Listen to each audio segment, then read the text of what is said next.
Hey everyone, welcome back for another deep dive. Today we're looking at something I think a lot of you guys have requested, and that's casual English conversation. Oh, yeah. Just those little phrases and those things that can really trip you up sometimes. And we've got a great YouTube video here from Podcast for Professionals that's all about useful phrases, especially if you're new to a city or just want to sound more natural in English. Yeah. So It's amazing. think of it kind of like unlocking those secret codes of Yeah. casual conversation. It's so true because so much is communicated beyond just the words themselves, Exactly. And those seemingly informal exchanges are often where you learn the most about a language and a culture. Absolutely. I mean, like even the video starts off, talking about being on public transport, and they use this phrase, "Is the seat taken?" It Right. seems so basic. Yeah. But I bet you see that used beyond just buses and trains. Oh, absolutely. You're No. absolutely right. This is a prime example of how English speakers politely navigate personal space. By asking, "Is this seat taken?" Hmm. You're acknowledging that space Hmm. before potentially intruding. Right. And that respect for individual space is woven into so much of Anglo-American culture. Right. So it's not even really about the seat. It's more like the underlying message there. Right. You know what I thought was really interesting, too, was the response that they use. They say, "Feel free." Yeah. It's like so open-ended. I'm like, feel free to do what exactly? No, it's the Oh. beauty of it. Feel free puts the power in the asker's hands. It says, you don't need my permission for every little thing. I trust you to act appropriately. Hmm. And that's a big thing. Yeah. This reflects a cultural value of individual agency and trust. Hmm. You see it everywhere, not just in language. Yeah, it definitely sets a more relaxed tone, I think, than some cultures where you might need that constant reassurance or permission. Yeah. You know? Speaking of setting the tone, the video then goes on to highlight this phrase, "How about you?" Yeah. Like that classic back and forth, Right. To keep a conversation going. I feel like so many learners mess this up. They do. It trips people up because it's not about asking any old question. It's about reciprocating the type of information being shared. So, how about your weekend? Is wrong. Right. It should be something like, I had a busy weekend, how about you? Matching the information is key. So you're not just like tacking that phrase on. Right. You're showing that you're actually understanding the flow of the conversation. Exactly. And another example, instead of saying, how about your job? Uh-huh. After someone talks about their work, you could say, that sounds challenging. How about your work? Yeah. It shows a deeper grasp of English conversation, Right. which native speakers pick up on. It makes such a difference. No, one phrase I actually love the energy of is, "You can say that again." Right. Like, it's like you're really agreeing with someone. It goes beyond simple agreement. It's about shared, strong feeling. Okay. It's like saying, not only do I agree, but I feel it just as intensely as you do. Heh. And this actually taps into emotional intelligence in conversation. Oh, interesting. I never thought of it that way. Yeah. Emotional intelligence in conversation is about recognizing and validating the other person's feelings. Hmm. You can say that again.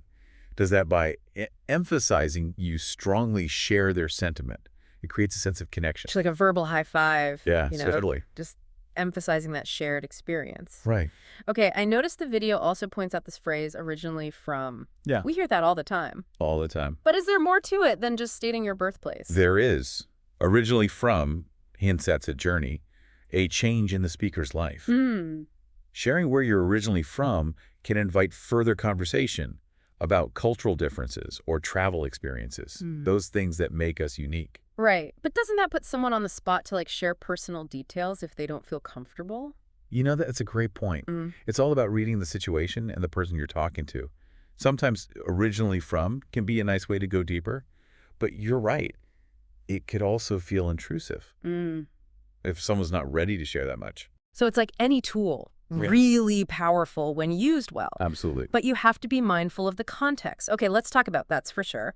Okay. It seems like such a simple phrase, Right. almost like a filler word. Right. I bet it plays a bigger role than we realize, though. You're picking up on something subtle but important, that's for sure. Mm-hmm. Doesn't change the meaning, but it adds a layer of conviction, of emphasis. So it's not just what you say, it's how you say it. Oh, I overuse this phrase. Really? I never even realized it was about emphasis. Yeah. That's like my verbal tick.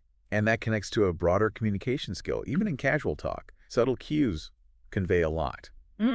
Being aware of these nuances makes you a much more effective communicator regardless of the language you're speaking. Right? Now, the video also includes like a don't for conversation. Right. And they say things like salary and religion are taboo in American small talk. Yeah. This really struck me because in some cultures, those are perfectly normal topics to talk about.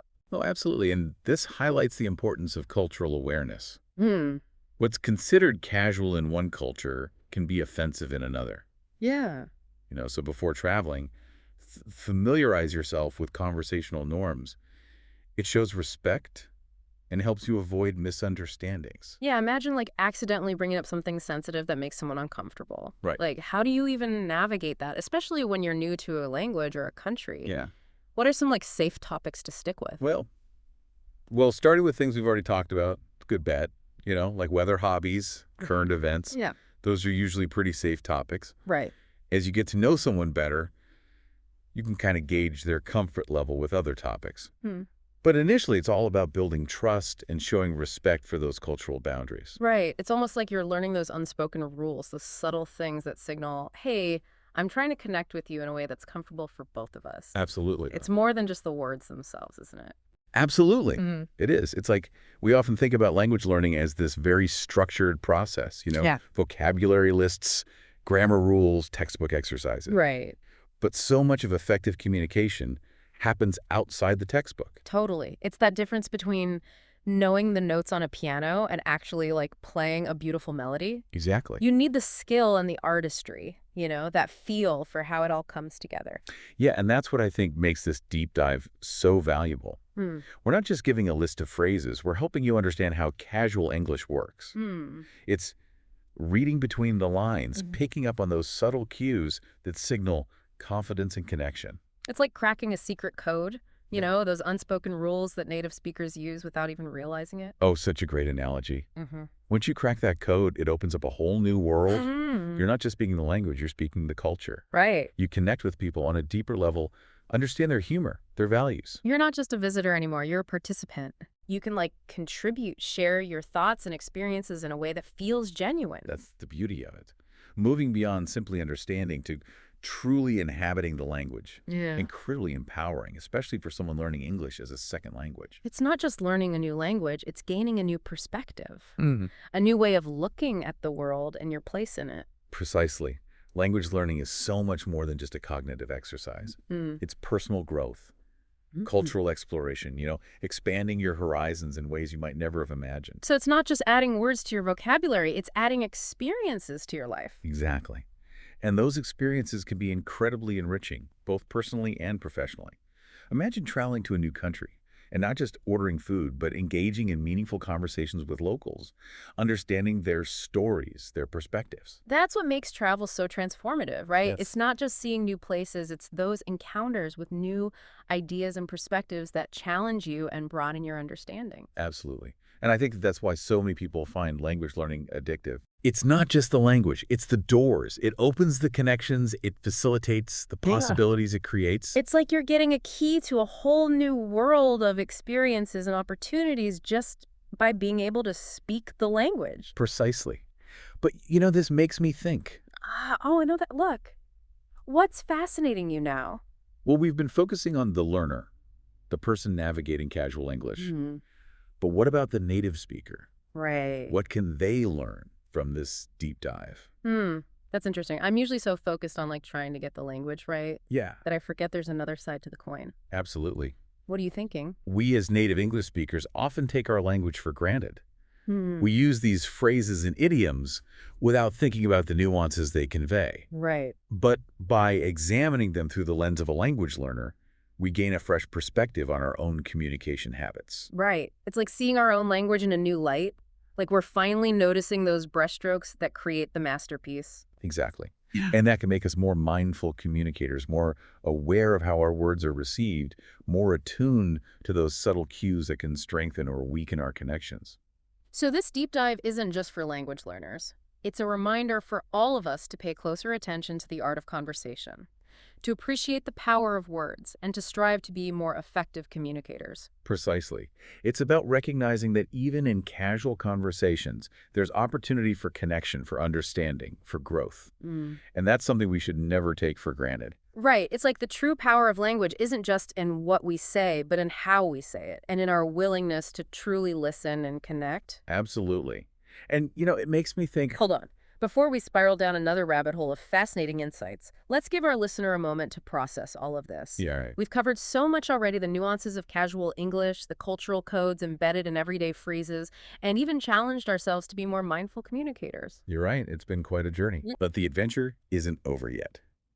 We've got one more fascinating thought to unpack, and I can't wait to share it when we return for the final part of this deep dive.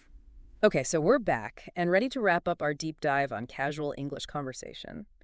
That last thought really got me thinking how even native speakers can benefit from breaking down their own language habits. It's so true, isn't it? We just get so accustomed to our own ways of speaking. We rarely stop to think about the impact of those subtle cues and those unspoken rules. Hmm. But when we look at our language through the lens of a learner, it gives us this fresh perspective and helps us become more intentional with how we communicate. It's like you're stepping outside of yourself and observing your own communication style from a distance. Right. And you start to notice all these little things you might never have paid attention to before. Exactly. And those little things can make a huge difference. A slight change in tone, a well-placed pause, even a simple phrase like, "that's for sure," Yeah. can add layers of meaning and nuance to how we communicate. Right. We're uncovering those hidden brush strokes that give a painting its depth and texture. Right. We're not just seeing the words anymore, we're feeling the emotions and intentions behind them. And that's where the real magic of communication lies, Hmm. in the ability to connect with others on a deeper level, to Wow. share not just information, but feelings, experiences, perspectives. It's not just what we say, but how we say it. Exactly. It's being mindful of those subtle cues that can either build bridges or create barriers between people. Precisely. And that's such a powerful insight for all of us, regardless of our language proficiency. By becoming more aware of our own communication habits, we can become more effective and empathetic communicators in every aspect of our lives. Which brings us back to that final thought you teased before the break. I'm all ears. What's the big revelation? Well, we've talked a lot about the benefits of mastering casual conversation for language learners or native speakers, but there's an even deeper layer here, something that goes beyond language altogether. Ooh, I love it when you get philosophical. Yeah. Tell me more. Think about it. Casual conversation is at its heart about connection. It's about reaching out to another human being and forging a bond, however fleeting or profound. That's a fundamental human need, isn't it? Yeah. To feel seen, heard, understood. Absolutely. We're social creatures. We Mhm. crave that connection, whether it's with a close friend or a stranger we meet on the bus. Exactly. And I think that's what makes these seemingly simple phrases and techniques so powerful. Mm. They're not just about speaking English. They're about speaking human. Mm. They're about using language as a tool to bridge the gap between ourselves and others to create a sense of shared understanding and empathy. Wow, that really puts it all into perspective. Mm. So you're saying the ultimate goal of communication isn't just to exchange information, but to build relationships, foster a sense of community, to remind ourselves that we're all in this together. Precisely. And I think that's a beautiful and profound message to leave our listener with. As you navigate the complexities of casual English, or any language for that matter, remember, you're not just learning words and grammar, you're learning how to connect with other human beings on a deeper level. And that's a skill worth mastering, wouldn't you say? Absolutely. Yeah. Because in the end, it's not about the language itself. It's about the connections we forge and the relationships we build. It's about recognizing that we're all part of something larger than ourselves, and that through the simple act of conversation, we can create a more compassionate, understanding, and connected world. What a powerful way to wrap up this deep dive. It's like you're saying mastering conversation is about more than just words. It's about mastering the art of human connection. Exactly. Well, on that note, I think we've given our listener plenty to think about today, but that's the beauty of the deep dive, isn't it? It is. There's always more to explore, more connections to make, more insights to uncover. There certainly is. And we'll be here ready to dive in with you whenever you're ready for your next adventure in knowledge and understanding. Until then, keep those conversations flowing, keep those connections strong, and keep those minds curious. We'll see you next time on The Deep Dive.